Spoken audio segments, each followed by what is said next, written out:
El tema que se tomó sin duda el comité político en la moneda fueron las modificaciones al MEPCO y los costos que esto podría tener para el gobierno por traspasar los nuevos precios de los combustibles a la ciudadanía. Bueno, queremos hablar de este y otros temas también a esta hora con la senadora y secretaria general de Renovación Nacional, Andrea Valladares, que está en nuestro estudio. ¿Cómo está, senadora? Hola, Cristian, muchas gracias. Muchísimas gracias a ustedes por acompañarnos. Bueno, antes de eso sí, no quiero dejar de preguntarle porque hoy día se conoce como una figura emblemática, reconocida también dentro del partido y su vinculación obviamente con todo lo que tiene que ver con la contingencia. El alcalde de Santiago presenta su renuncia después de 26 años de militancia en RN. ¿Cómo lo toman ustedes? ¿Qué significa para el partido esta renuncia? Bueno, obviamente lamentamos la renuncia del alcalde Desbordes. Creo que él está haciendo un gran trabajo en la Comuna de Santiago, un militante destacado por más de 26 años del partido.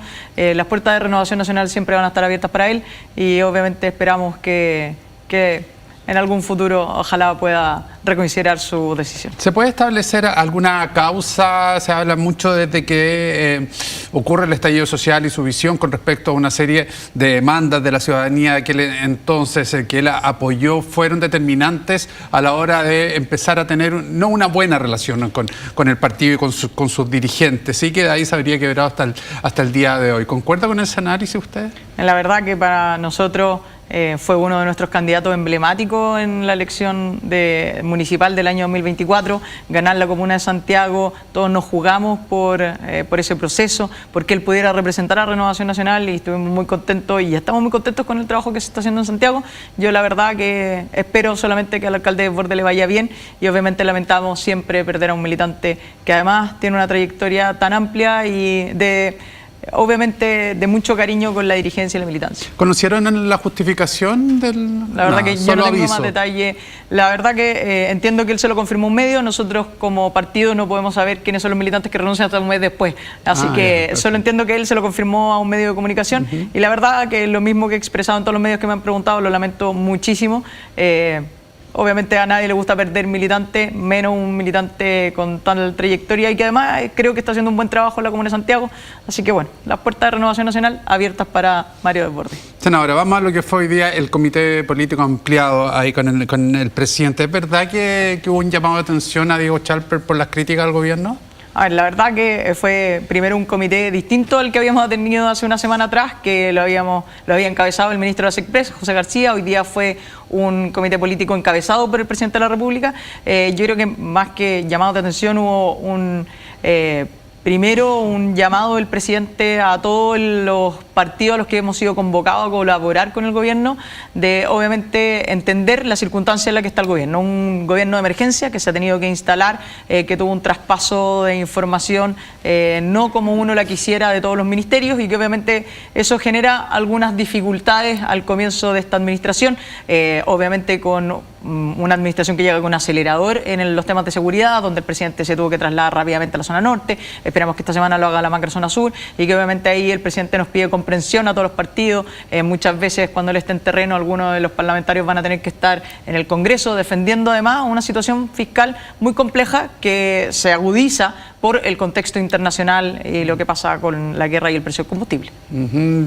Hace un cuestionamiento Diego Chalper, de hecho lo hizo acá en Mesa Central, a la comunicación propiamente tal de una serie de medidas anunciadas por el gobierno. ¿Concuerda usted con esas críticas hechas por Diego Chalper? A ver, primero, creo nosotros en Renovación Nacional siempre hemos querido ser colaboradores del gobierno, que le vaya bien al gobierno y cualquier cosa que haya dicho el diputado Chalper en el contexto de tratar de ayudar a que al gobierno le vaya bien.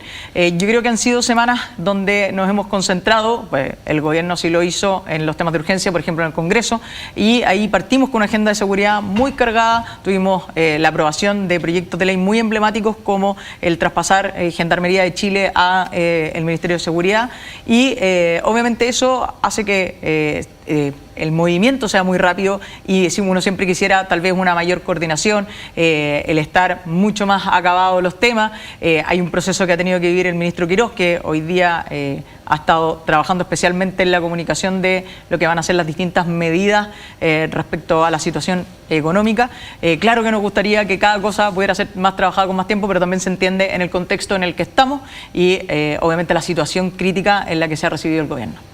Senadora, bueno, hoy día vamos a conocer ya más en detalle lo que significa esta modificación, no eliminación, como en algún minuto se tendió a hablar, modificación al mecanismo de estabilización del precio de combustible, pero también han habido otras ideas de modificaciones, de proyectos, de medidas a ejecutar y que estamos hablando entre las que más se han discutido y generado cierta controversia. Por ejemplo, el tema de los indultos, por ejemplo, el tema de la gratuidad del MEPCO.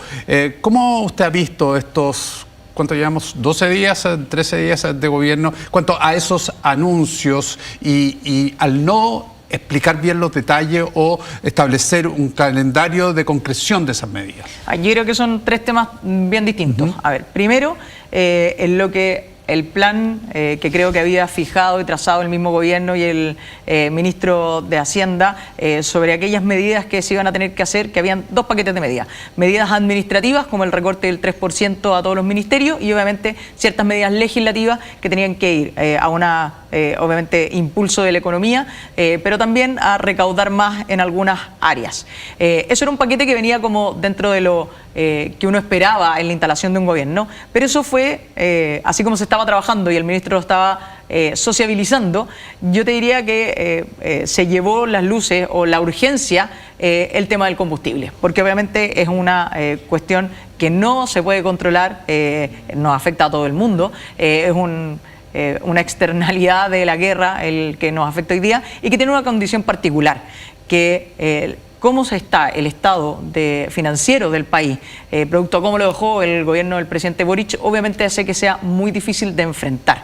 Y eso yo creo que se llevó la contingencia y por lo tanto se tuvo que trabajar paralelamente en distintos temas.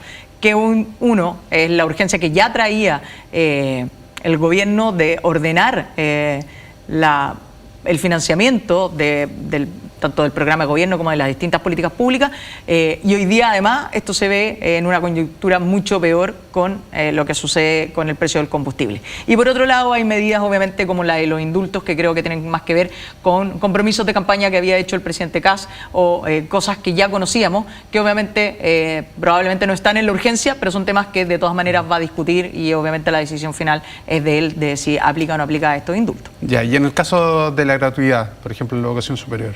Obviamente eso está en parte del paquete, que era lo que había presentado primero el ministro de Hacienda, y creo que esas son las cosas que tenían un trabajo que se está dando y que se tiene que dar en estos días, un trabajo prelegislativo de cuáles son las medidas finales, porque finalmente son unas primeras ideas y el detalle de lo que se va a entrar se va a conocer los próximos días. Que se vio topado con lo del combustible, que obviamente se llevó la agenda y probablemente todas las energías del ministro en ver cómo se va a enfrentar, y es lo que esperamos hoy día conocer con mayor detalle. Ya, ¿cuál es la posición, senadora, del partido entonces en relación, por ejemplo, al tema del MEPCO y las consecuencias que sí o sí va a tener en un incremento de la alza de los combustibles y la consiguiente cadena que hay en el precio de los alimentos, en el precio del transporte, en el precio de los viajes interurbanos, en fin, todo lo que involucra un alza en el precio de los combustibles? ¿Cómo lo ven ustedes desde el punto de vista de la afectación a las personas, y si le han solicitado al gobierno alguna medida compensatoria o cómo tratar el tema? Porque la verdad es que uno escucha incrementos altos dentro de los precios de los combustibles y de inmediato empieza a surgir esta sensación, no sé si usted la ha escuchado en la calle, pero chuta, si por 30 pesos pasó lo que pasó el 18 de octubre, si llega a subir, como se está hablando, sobre 100 pesos, cada semana 150 pesos, puede ser un argumento de protesta importante.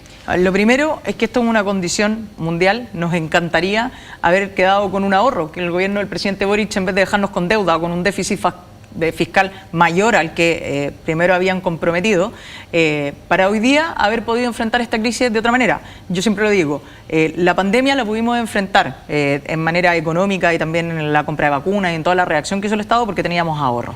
Hoy día Chile es un país que no tiene ahorros porque esa fue la situación fiscal en la que nos dejó el gobierno del presidente Boric. Hoy día, lamentablemente, no contamos con esos resguardos que deberíamos tener para poder hacer un plan que ayudara a todas las familias, que es lo que hemos pedido nosotros desde Renovación Nacional, entendiendo que hay una condición de base, que es que va a subir el precio de los combustibles, es que nos preocupemos de las familias más vulnerables y de las cosas más sensibles. Un ejemplo, y que el mismo ministro ya lo ha dicho, el tema de la parafina. Necesitamos que obviamente para el invierno, ojalá otoño e invierno, el precio de la parafina no suba, y así las familias que lo usan para calefacción, que es tan importante en el invierno, no tengan un incremento Eso significa un gasto fiscal. Así es, pero creemos que es un gasto fiscal que hay que hacer, que obviamente ahí hay que meterse la mano al bolsillo y ayudar a las familias más vulnerables que necesitan este apoyo para las parafinas. El transporte público. Si bien es cierto que va a subir el precio del combustible, hay que proteger el transporte público, que es las familias más vulnerables, y ahí en el fondo, a lo que tú dices de los 30 pesos, tenía que ver con el transporte público. Hoy día nosotros lo que hemos hablado es de poder proteger el transporte público tanto en Santiago como en regiones, que es distinto obviamente el sistema del Transantiago a cómo es el sistema en cada una de las regiones. Yo que soy senadora de región, nosotros no tenemos el mismo sistema para movilizarnos en cada una de las comunas, pero que sí se ha considerado los distintos sistemas de transporte público, las micros, los taxis colectivos.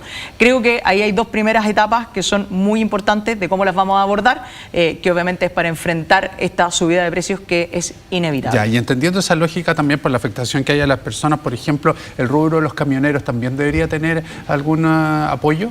Obviamente hay que analizar todas las posibles áreas que se puedan cubrir. Hoy día parte de los dirigentes camioneros estuvieron con el presidente de la Cámara y también con la presidenta del Senado.